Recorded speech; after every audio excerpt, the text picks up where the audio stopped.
आज हम लोग बात करने वाले हैं ओरल सबम्यूकस फाइब्रोसिस के बारे में।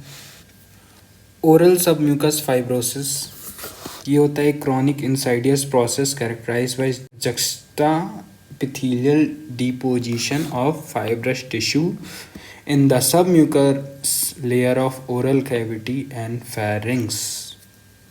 क्रॉनिक लंबे टाइम तक चलेगा, इंसाइडियस प्रोसेस धीरे धीरे होगा वो process, characterise by juxta epithelial deposition. उसमें जक्स्टा एपिथेलियल डिपोजिशन होगा फाइब्रस टिश्यू का ओरल कैविटी के सबम्यूकस लेयर में या फिर फेरिंग्स में। जैसा कि हम लोग देख पा रहे हैं फिगर ए में, blanched appearance of soft palate and fossil pillars. Second figure में हम लोग लॉक जॉ देख पा रहे हैं इस महिला में, ट्रिस्मस ओरल सबम्यूकस फाइब्रोसिस के कारण। साइट कहाँ कहाँ ये होता है फॉर्मेशन, तो soft palate, faucial pillars and buccal mucosa. Aetiology किन किन कारणों के वजह से होता है, तो ये मेन है, हम लोग जान लेते हैं। प्रोलॉन्ग लोकल इरिटेशन, लंबे समय से लोकल इरिटेशन कुछ ऐसा ही खा रहे हैं जो ये ओरल सबम्यूकस फाइब्रोसिस कर सकता है। जैसे due to mechanical and chemical irritation by chewing betel nut, सुपारी वगैरह ज़्यादा खाने से होता है। बीटल नट और एरिका नट सेम ही चीज़ है। और टोबैको तंबाकू, और डाइटरी डिफिशिएंसी, विटामिन ए का डिफिशिएंसी, जिंक और एंटीऑक्सीडेंट के डिफिशिएंसी के कारण भी हो सकता है।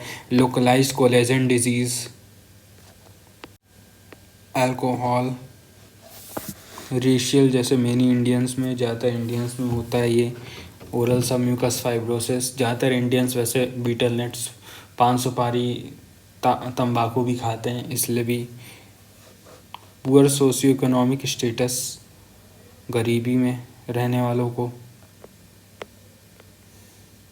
पैथोजेनेसिस की कैसे कैसे ये होता है, किन इसके होने का कारण है, मेन कारण है एरिका नट चीविंग, यानी कि जो सुपारी लोग खाते हैं उसके कारण।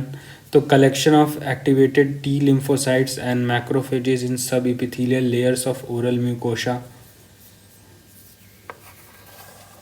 एक्टिवेटेड टी लिम्फोसाइट्स का और मैक्रोफेजेस का कलेक्शन हो जाएगा सब एपिथेलियल लेयर्स, ओरल म्यूकोसा के सब एपिथेलियल लेयर में कलेक्शन हो जाता है। उसके कारण एक्टिवेटेड टी लिम्फोसाइट्स जो है reduce production of antibiotic cytokines करते हैं और इंक्रीज कर देते हैं production of फाइब्रोजेनिक cytokines.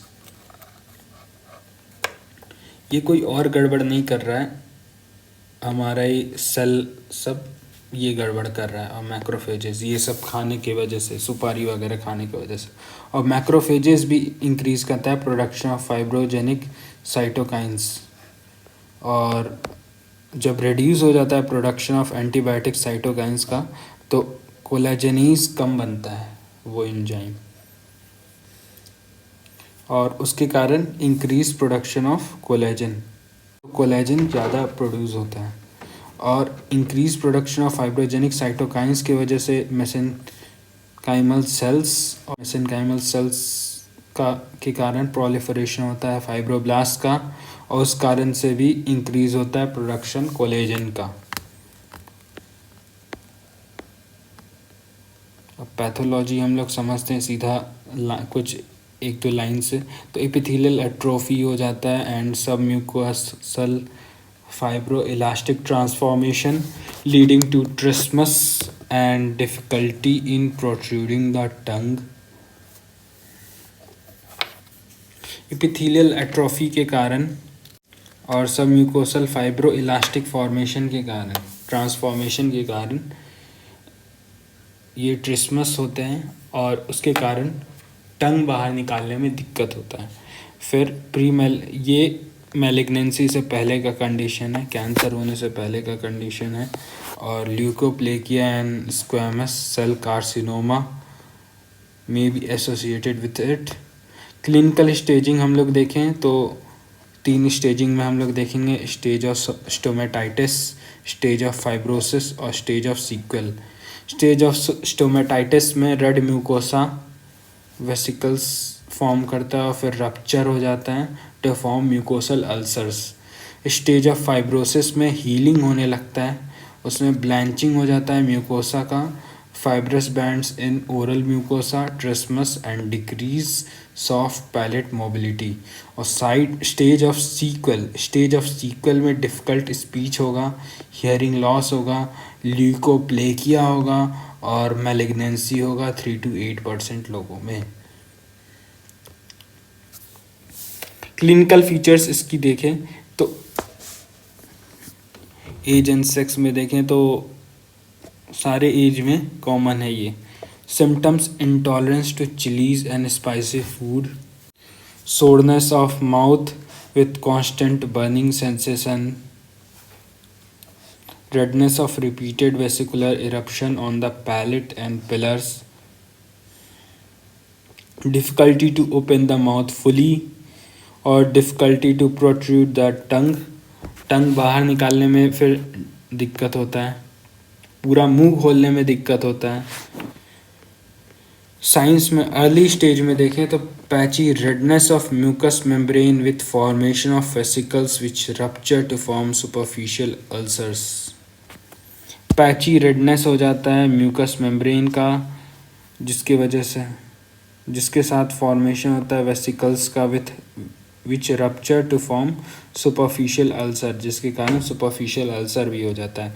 Late stage fibrosis and scarring होता है और प्रोग्रेसिव ट्रिस्मस होता है। ट्रीटमेंट, इसका मेडिकल ट्रीटमेंट है, स्टेरॉयड देते हैं, dexamethasone 4 milligram with hyalase 1500 international unit in 1 millilitre is injected into the affected area biweekly. हर वीक में, एक वीक में 2 बार इंजेक्ट करते हैं for 8 to 10 weeks. Avoid irritant factors, example areca nut, वो जिसके कारण से हो रहा था और जो इरिटेंट फैक्टर थे वही उसको दूर रखना है। एरिका नट, जैसे एरिका नट वही है सुपारी, पान, टोबैको, तंबाकू। ट्रीट एग्जिस्टेंट एनीमिया और vitamin deficiencies, encourage jaw opening exercises. Surgical में it is indicated in advanced cases to relieve trismus, includes release of fibrosis followed by skin grafting or use of flaps. Various surgical techniques are simple release of fibrosis followed by skin grafting,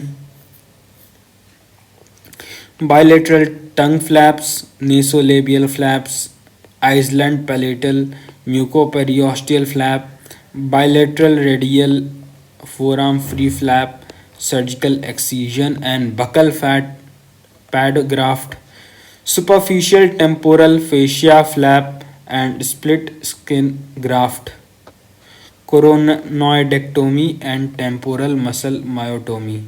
तो surgery, इतने सारे techniques हैं surgery के oral mucosal fibrosis के।